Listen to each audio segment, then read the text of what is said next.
because you started it with a passion for writing down, documenting your expertise and sharing it with other people. Yeah.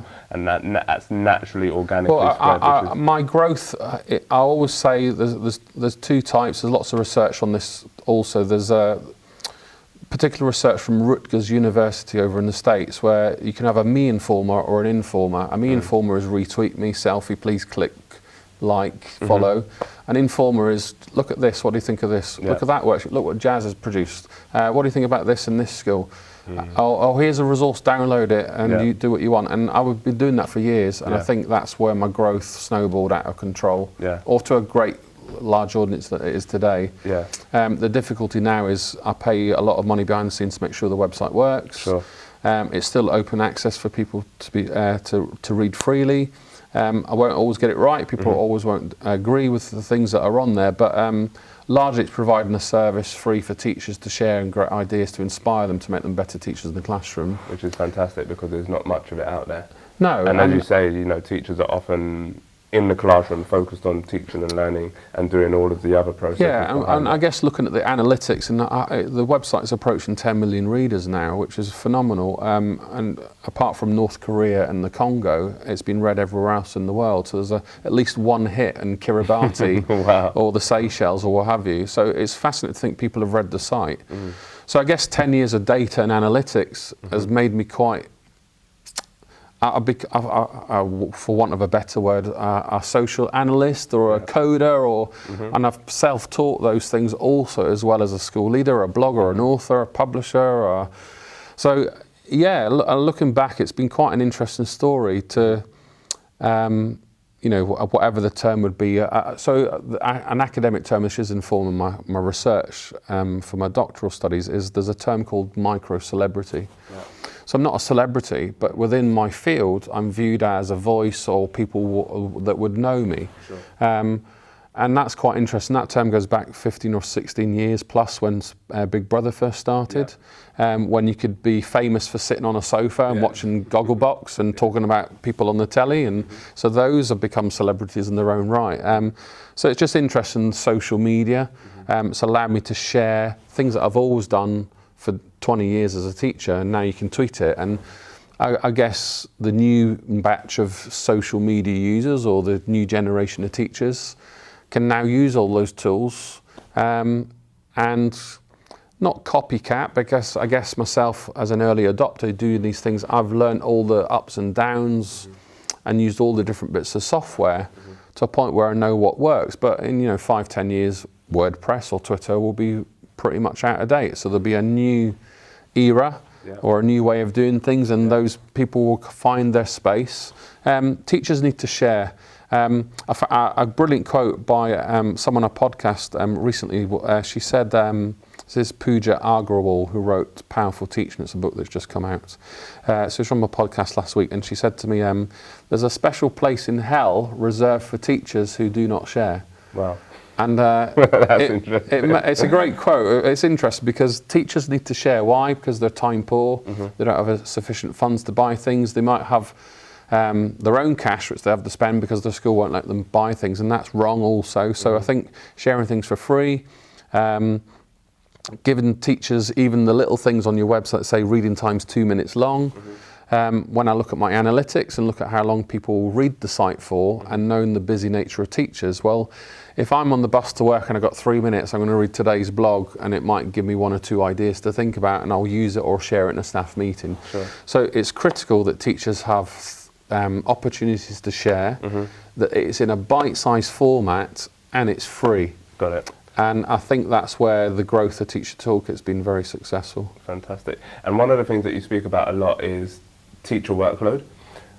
Talk to us, especially in this book, Mark Plan Teach, you talk about that quite a lot, and how that impacts on teachers' self-esteem and their workload. And what can teachers actually do to be more productive in the classroom in terms of marking, planning and teaching? Well, I guess my workload is always, particularly outside of schools now for me the last 2 years, is whenever I'm working with anybody. So I remember I was at a little round table discussion, and we're trying to troubleshoot school issues and what have you. But my default is always, let's just bring in 30 kids to this room and see how the dynamics change, and let's try and have lunch, and let's try and troubleshoot, and let's try and write this report while the 30 kids are. That's the reality for teachers.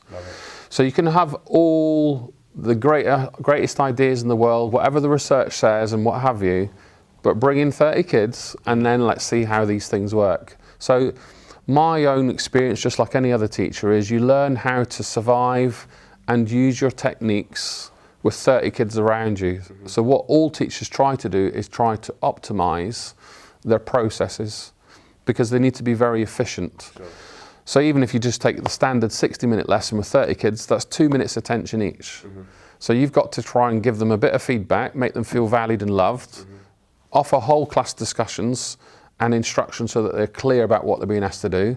So even that in itself, 5-10 minutes of behaviour management introduction, quick bit of quizzing, with a bit of conclusion and 5 minutes at the end, 10 minutes summary, quick bit of question, here's your homework, here's a test. 10-15 minutes gone at the end. So you've got 30-40 minutes in the middle where you can get down to some detailed work. But then divide up by 30 kids, and you've got to try and differentiate, meet all the individual needs, their motivation, their confidence, their self-esteem, without making or breaking their confidence. That is a very hard thing to do. And all teachers do that very well. Obviously it's learnt through time and with experience and refinement, and then you can start to do it more efficiently. So you can start to do things maybe in batches, and it sounds horrific because we're dealing with children, but that is the nature of teaching. You have to deal with groups of learners, or one or two individuals, or Ross might have been absent next week, so you've got to catch up with him. Then when we put in our school systems of checklists and tracking and evidence and progressing, that then adds to the burden. So a lot of teachers have to do the manual labour of work after the classroom hours. Why? Because 90% of their time is with kids, where they're doing things day to day in the classroom. So then the behaviour phone calls, the reward phone calls, the postcards home, the tracking on management information systems in terms of exam grades or reporting, or the physical marking is essentially another full-time working week on top of the full-time week you've already got with kids. So how can we transform that? How can we change that? Well, it's never going to change in 100 years, because teachers will always have, whether you've got 6 kids or 30 kids, what teachers have to do will always be the same. Because you're dealing with a 4-year-old or a 16-year-old, so their capacity to do certain things will always be limited.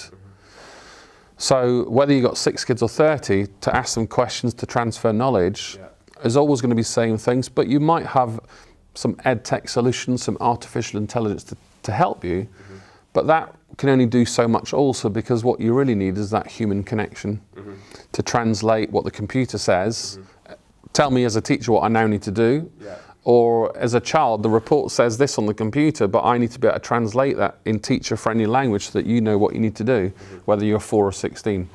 I don't see that ever changing, ever. The solutions around us will emerge, but what needs to change, and this is the critical thing for me, is in the 5th largest economy in the world, we're quite happy to fund state school education on a budget.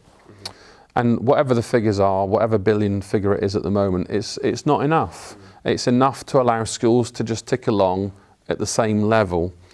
And then schools with certain clauses that they have to spend X amount on staff salaries, because that's where the biggest expense is. The rest is for, per pupil head in London, for example, where we are, broadly £5,000 to £6,500, whatever the figure would be. You compare that to an independent school where I might be paying as a parent anything between £10,000 to £40,000. If that's the cost for my child per term or per year, already you can see the big differences. Obviously that figure, the 40,000 on an independent school, doesn't factor in staff costs, whereas the 6,000, does that £6,000 a state school go directly to the child, or is it used in funding your, paying for your school heating, your staff? So all that needs to be unpicked a little bit, but until funding's increased, you can't free up teachers to do more of their admin job during the day. So what teachers, and I said earlier, your teachers will be fixed with the kids day to day for 90% of the week, and then they're doing all their admin after school hours, which is why the research is clear that they're working in excess of 55 hours a week. It's not sustainable. You can't do it for more than 5, 10, never mind 25 years, and then you start to burn out. So what has to change is the funding. If we look at, we always celebrate teachers in Shanghai, but Shanghai maths, well, they teach 2 lessons a day, and they have 40 inset days a year. Wow. In England, we teach 5-6 periods a day, and we have 5 inset days a year if we're lucky. And one of them might be all right. If you were the national leader of education, how would you allocate those funds? So you spoke about funding. How would you allocate those funds to maximise? Well, I think I'd start off by trying to cut back on teachers' contact time to at least 80%. So it's a good starting point. That would be a significant cost in itself. I think that, keep it simple, that would be one immediate fix, because then teachers could at least attempt to do some marking in school. The other issue is when we talk about cognitive science or cognitive overload is I need a quiet place to mark. So if I've got a mark on a Monday period 4 when Jazz is teaching next door with these noisy year 10s, I can't concentrate. So my marking's not going to be as efficient or accurate either. So I'm going to just choose to do it after school anyway. So there's lots of these things that are quite critical. So you can do certain things that are kind of low level effort in terms of thinking within the brain, such as tick, flick, stamp, or photocopy a few resources. But if I want to get deep and meaningful, I need some deep time. Some schools that are getting it right, I've moved away to Wednesday or Friday afternoons where the kids go home and staff have time to plan for the week ahead, or plan to come together and talk about teaching ideas. I've not been in a school like that before. Is that something that's quite new? Well, there'll be 1 or 2 schools that have been doing it a long time, but it's starting to get a lot more popular. I guess for a mixture of reasons, professional development. If we know that retrieval practice is good for kids' memory, let's keep, how do you spell photosynthesis? Let's test you next week, let's test you in a month. We don't seem to do it for our teachers. If we have 5 inset days, September, January, April, July, well, there's not much time for us to revisit things that have been done before. So if research shows for memory and for improving deliberate practice to be a basketballer, I need to practice being that good teacher doing, if I want to be better at question, I've got to keep practicing that technique with my kids. Absolutely. So I need to regularly revisit that in CPD sessions. So there's 2 reasons. One, schools that are immersed with what the research says with effective memory, practice or professional development it's regular. So they collapse 2 inset days, 10 hours in total. They divide that throughout 38 weeks academic year and give teachers regular opportunity to revisit material. Another reason is with the funding pressures, schools can't afford to operate on 5 days a week. So they'll either close early, send their kids home and ask staff to stay behind for planning. And again, there'll be lots of schools that can either fund staff salaries for that or can't fund to keep the kids on site or what have you. I know a lot of primary schools have had that challenge recently and 1 or 2 secondaries. So that's interesting, but there's another opportunity, probably not through a positive reason, where staff can come together to plan for the week ahead. So a Friday afternoon, it's the end of the week, chance to reflect, chance to catch up, chance to prepare for Monday, so that I don't have to do it on Saturday and Sunday, which is what many teachers do. And I did it my entire career. That Sunday night gut feeling is, you learn to live with that sensation, but it affects you going out with your friends. It affects you having a working night, evening meal with friends or going out to a party. So I kind of see my own kind of social habits started to be driven by the way in which I worked. I guess it's the same if you were a nurse or someone, a truck driver working the night shift. Your work does evolve into your life habits. That is part and parcel of being a teacher. That especially as a DT teacher, if I was coming in using a bandsaw to prepare materials for 30 kids, where I've got a huge 3-inch blade in front of me that could take my thumb off, well, I shouldn't really go out on a work night and have 1 or 2 drinks at a restaurant if I know I've got to be out of bed at 6 in the morning to be at school to prepare materials. If I don't have a technician, and then I've got 30 kids in front of me for 5 hours a day, and I don't have time to eat, and I'm exhausted, and I'm going to be using dangerous machines. Is there ways that schools and school leaders and governments can support schools and support teachers in making sure that they have effective well-being and they have that 80% contact time? I think back when I first got interested in teacher wellbeing research was probably about 2012. And at the time, or at least where I was looking, there was very little teacher wellbeing research available. I mean, that could be an incorrect thing for me to say because I wasn't really aware of where to look. Yeah. But at least the things I was reading or seeing in popular areas such as The Test, The Guardian and Twitter was very rare. Yeah. And in a nutshell, happy teachers equal happy kids equal happy school. But the word well-being, even just 7 years ago, was quite woolly, or the perception of being weak. Or we don't need to talk about teacher well-being here. You know, you're a tough male school leader, get on with it. Sure. But that dialogue's changed now, and I see a tipping point where if you don't deal with it, in terms of and I guess the discussion of mental health has been quite important for us all, that we all suffer from lots of different types of mental health that are essentially hidden, you know, and how it affects our brain, our behaviours, our body, our stress, you know, all sorts of things. As that dialogue increases, it improves our own awareness, it allows us to speak out, particularly if I see Jazz on Twitter talking about X, gives me confidence to talk about it a bit more, I'm not alone. So I see a tipping point where if schools don't discuss it, then I'm going to go and work in a school that does. Yeah. So then the schools that don't will start to become isolated, where they can't recruit any teachers who want to work with them because, dare I say, one or two leaders of schools might not perceive it as to be important, or it's just a quick tick box, and actually below the surface is a toxic culture, high accountability, lots of tracking, lots of evidence in tick boxes and checklists, where you know, you might say that I get a lesson off a week, or we get a Wednesday afternoon CPD session, but meanwhile behind the scenes I'm getting 50 emails a day with certain deadlines to meet that aren't sustainable. So I'm going to go and work in a school that does take it seriously and actually goes out of their way to say these are our wellbeing initiatives that we all live and breathe by. And there are no emails after 5 o'clock and whatever. And there's lots of things with that. But lots of ways you can do it. But there's lots of ways. Sure that you so those schools will become isolated where wellbeing is a priority in others. The teachers will vote with their feet. Got it. Makes complete sense. And you've just written a fabulous new book called Just Great Teaching. Yes. Tell us about what Just Great Teaching is and why you wrote it. So Mark Plan Teach, when I finished that one, was at the end of when I decided to step out, it was after a difficult school inspection process. Again, with the deputy head of working 60, 70 hours a week and never really cracking it, never been good enough, but also Teacher Toolkit where that was exciting and also challenging, so double the workload. So all that pressure, when taking my own workload seriously as well as the status of the profession at the time, it was a difficult book to write. It was also a collaborative book within the school itself.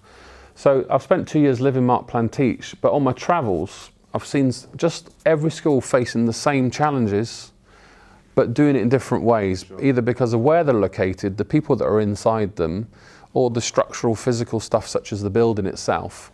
But all schools are doing the same things and doing it really well. And actually, the narrative with politics, with media, teachers are lazy, you stop working at 3 o'clock, you got 13 weeks holiday a year, what you complain about. It's incredibly complex, the classroom, it's incredibly exhausting, and that narrative needs to be challenged. Because in a couple of days' time, when state schools in England close, we now have 18 million families with their children at home, and now having to entertain their own children for 6 weeks for 24/7 hours a day. And you'll have the teachers saying goodbye, thank you, have a nice summer. Few. A lot of parents, oh, nice to get my kid, but when it's reversed in September, they're quite thankful. See you later, back to school, because I can go to work. And so it's interesting dynamics. I kind of lose my point of thought here. I guess teaching is very difficult, and all teachers do incredible work. So I wanted to celebrate that and change a lot of the stereotype, plus my own. I think Mark Plan Teach, when I left, probably with a negative mindset. I've written it to try and say, well, look, these are the challenges that all schools face. These are the national challenges. These are the school challenges in Scotland, Northern Ireland, Wales. They're all difficult. Here are some ideas, and here are 10 schools. So I've chosen 10 schools, all very different, sharing their story of how they do one thing really well. Not that it's the best way of doing things, it's just one way to share. So it's a collaborative book, 10 schools, It's got 50 ideas in. So I've really kind of worked hard to look at lots of things that I'm particularly interested in, with teacher appraisal, lesson observation, access to research, effective CPD, gender stereotype, racism, exclusions, the whole. I've tried to tackle as much as I can, but in bite-sized format, because it's a book for teachers. And each chapter can be read in isolation. My critics might say it's not deep enough, or it comes to the end of the chapter and then it stops, but that's been a deliberate thing. And I know that idea, concept works for busy classroom teachers and school leaders, and they're my audience. And that's where I'm sharing. I don't want to get to that place that's reserved in hell. So that book is for the profession, but it's also to celebrate it more. And probably I've had a lot more time to be a bit more deeply immersed with research, a bit more politics. So I just want to kind of make a kind of stamp at that macro level now. Whereas in the past, Macmillan Teach was that meso level, the middle, and I guess helping teachers at the micro level. So you can tell my doctoral research is emerging through my discussions here, but I've got a lot to learn still.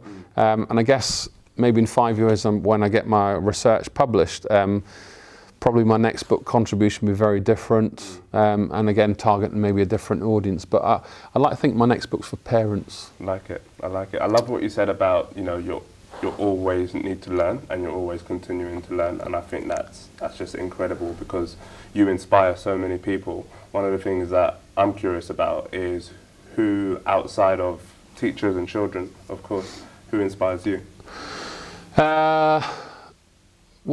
My family immediately, that's the easy one. My boy Freddie is 8 years old, my lovely wife Jenny, who always challenges me, puts me in my place, who allows me to do the things that I do, which is I guess why Teacher Toolkit's been so successful, because without her patience and kindness or understanding of the impact it has, and it pays the bills and what have you, and without her understanding none of it would be possible. But Freddie, when I lost my job to redundancy and I was going to be a dad, he was born premature, and that was a very difficult period in my life.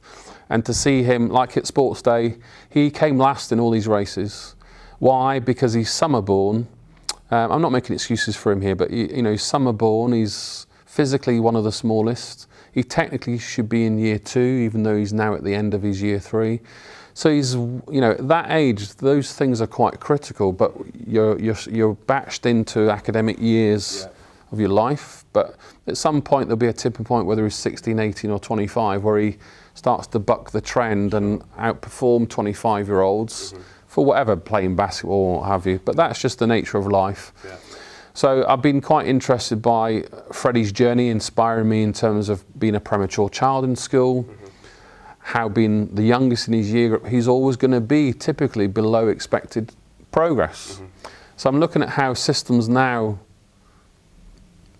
I was going to use the word destroy, which is quite a dangerous word to use, hinder children's confidence, motivation, their perceptions of their ability to be really good at English writing, handwriting, spelling. And I can see that he has already got his perceptions of what he's good at or not, based on his environment and what either mum and dad say or what teachers say or his evaluations of his test scores. And I would even say this happens either at age 3 or 4. What teachers and say, younger, not just what teachers say, but our environment or the things that we do. And again, I don't know all the answers, but I'm very curious to find out. So that for Freddie's, particularly now as a teacher, now having a child go through the system, I've at least got another 15 years, or university perhaps, where he's going through that process, where I'm going to be learning from another perspective as a parent. So I'm going to find that quite fascinating. And I'll probably see in maybe 10 years, I'll have come full circle from teacher trainer or child myself through the school system, teacher trainer, teacher, school leader, blogger, stroke academic, and parents. I'm beginning also a governor at a primary school in not too far away from here, kind of Neasden area, from September. So yeah, there's not many other places, I suppose, to get a perspective, probably apart from maybe politics. But yeah, it's just learning. So those are all my inspirations and place of influence. In terms of education, it's always been teachers with the feedback Obviously, I've got one or two people that I regularly read, online blogs, books, and as your interests emerge into watching TED Talks, to reading other people's books and blogs and podcasts. It's the community. Yeah. The community are the soul. They give me that food. I feed off them. They feed off me. And again, if we weren't sharing, we'd all end up in that reserve space in hell. Yeah. So I think it's really important in the nature of teaching that we share. It's that type of profession. I guess in any industry, whether as a truck driver or someone in a media industry making some films, we only grow through learning from other information or from other people's stories or experiences. It's just the nature of human life. Yeah. I mean, Michelle Obama's book, I was considering downloading it. I probably will, but I just heard a 4 or 5 minute excerpt from her experiences of being First Lady and the challenges that she faced. Her story as a mother, as a First Lady, as a politician, and it was learning. So she's given back by sharing her story, and that's how the human race has evolved. One of the things I wanted to ask you before I ask my final question was, what's the most inspiring book that you've read that's not education-based or non-fiction? Oh, that's tough because I read lots of education books. One or two stand out, I suppose. One, not about 10 years. The first book that really got me into reading was Sophie's World. Yeah. When I was 18, 19, I kind of gone through that peak of reading as a student to not reading. Yeah, it's a more of a fictional story by Jostein Gardner, I think he's pronouncing the name. It's a fictional story of a girl going through a book. I mean, I probably need to read it. I've read it twice, and actually I need to reread it. It's a book that's kind of mystical, philosophical. Is there any non-fiction books that inspire you that are not education-based? Well, that one isn't, but also I was going to suggest two books recently: The Man Who Touched the Sky, and also Why I'm No Longer Talking to White People About Race. I read that last summer, and I absolutely loved that book. I devoured it in 2 or 3 days. It was just incredible. Again, bias, stereotype, but learning, I suppose, under the umbrella of education, but non-fiction. But there's lots of research on education and what have you in there, particularly exclusions and racism and things. So there's a lot to learn as a teacher, as a person, as a white man. And I thought it was fascinating. So I've got Natives reserved for my kind of audible book for the summer. But The Man Who Touched the Sky, again, was about the human endeavour to break boundaries. So Joe Kittinger was an American Air Force pilot in the late 50s, early 60s. He went up in a hot air balloon up into space and parachuted down. And I think that was reincarnated 5 or 6 years ago, where someone else broke the record and did it again. And I believe he's still alive, Joe Kittinger. So it was just a fascinating story about the space race, the suit going through up into space and getting frostbite through the gloves, and then making that decision to leap, not knowing if you were going to make it or not. So just that human story is fascinating. And again, it's that you strip away all our roles, all our colour, skin, and what have you, and what we do in our jobs. We're all humans. We've all been born. We're all going to die. And at some point between both those landmarks, we learn to love. We make mistakes. We hate. We're full of bias. We learn. We want to contribute. We need to make a living. We need to make a difference. We need to feel valued and loved. We're all the same, and that's what makes it an interesting place. Not just teaching, but the world. And you know, we've got a lot of complicated things going on, particularly through social media. We see a lot of terrible things in the world. I think these things have always existed. I think social media exposes that, hopefully for the better, where we can start to eradicate some of it. You know, extremism, terrorism, those types of things. But yeah, I think in our lives we need to feel valued. We need to contribute. If we can make a living from it, that's of course helpful. If we can make a difference to other people's lives and also support the most vulnerable in our society for the better. I know that that's not everybody's mission in life, sadly, but it certainly is mine, and it's about just making a difference. Yeah, for sure. Yeah. If you were, we speak about education a lot, so if you were the national leader of education... You keep saying this. Yeah. What would be the, and I know you've mentioned some of it already, what would be the sort of top 2 or top 3 things? Well, I think funding, and you know, more and more at a macro level is looking at how all parents have got this choice. They can choose independent state, they can go to a grammar free or the local primary school. My next big one would be to end grading schools. All schools are good. There are one or two that are serious weaknesses, or I've got extremism and safeguarding risks. I think all schools should have a safeguard check annually. I find it quite frightening that some of our schools haven't been inspected for over 10 years. Wow. I wouldn't send my child to a school there, and I don't think you would either. All schools should be held to account, but I think more intelligent accountability where they can learn from one another rather than I come to inspect you.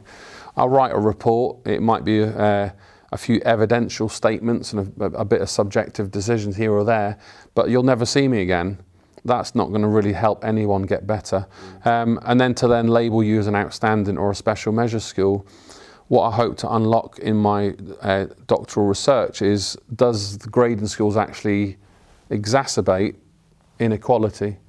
Because the research is clear that house prices will go up. So if you live in an area where schools special measures, your house price will be affected.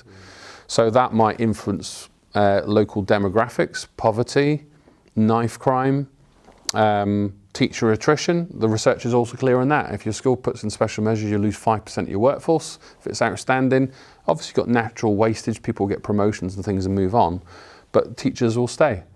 So I kind of think every school's good, as I'm going to kind of highlight in my Just Great Teaching book, and actually I haven't looked at any data in terms of exam performance or inspection outcome for any of the book, for any of the schools at all. It's based on the intrinsic values that all schools are working really well. They're doing good things. They're all facing the same challenges. So the book's threaded with the kind of top challenges, apart from funding. I guess my second biggest priority, if I was in charge, is end the ridiculous concept to grade a school that it's what under the guise that it's what parents want. Ofsted have claimed that parents have wanted this for 26 years, but they've not produced any reliable research to say so. I've not met a parent in my whole career that's actually gone out of the way to tell me, we really like that your school is graded X. It really helps us make an informed decision. What I know at a local level with my own friends, friendship circles, or my parents is the whole subjectivity of, oh, that school's not very good for various reasons. Either the poster, no school's going to put "where requires improvement" on our gates. But the gossip in the park, down the high street, oh, don't go to that school because, and it's either undercurrent of racism based on the demographics of the kids that are in the school, or it's through perceptions of funding or the label that the school has got because of its inspection. When actually, when you go beyond the gates, you see it's the same thing going on, same kids, same staff, trying to do the same things, get good exam performances, but are hindered by lots of things that happen outside the school that the school can only have so much influence over. At a macro national level, more funding, free up teachers to do more things in their schools, more funding on our school buildings, more funding on, for example, white British kids, black Caribbean, what have you. We can start to level the playing field. The sad thing is in our society, some people don't want that. So that's what makes the world an interesting place. The sad reality is we're dealing with kids, and all kids should be given an opportunity. We just look at entrance into university and things like that. Then these things need to be tackled, and whether it's institutional racism or structural kind of British procedures and historical traditions, all these. I think the social media debate is definitely helpful, and I think these things. It's going to be interesting the next 10 years. We've only had Twitter for 10 years, so imagine in the next 10 years how far we'll have come. But that would be the next key thing I'd change is looking to abolish the notion that grading school is helpful for anybody. I think that's really, really clear and definitive. Yeah, absolutely. Ross, it's been an absolute pleasure having you on the show. I'm really looking forward to reading your next book, Just Great Teaching. For those that don't know, the few, where can people find out more about you? And so website teachertoolkit.co.uk, at teachertoolkit on most, if not all the social channels. I'm sure there's one or two that I'm not on that kids will tell me I'm behind the times. Snapchat, for example. There might be an account Snapchat, I just don't use it. But Teacher Toolkit, send me a tweet or hashtag JustGreatTeaching to see what happens with the new book. Fantastic. Ross, it's been My an pleasure. absolute Thank you. Thank you very much. Thank you.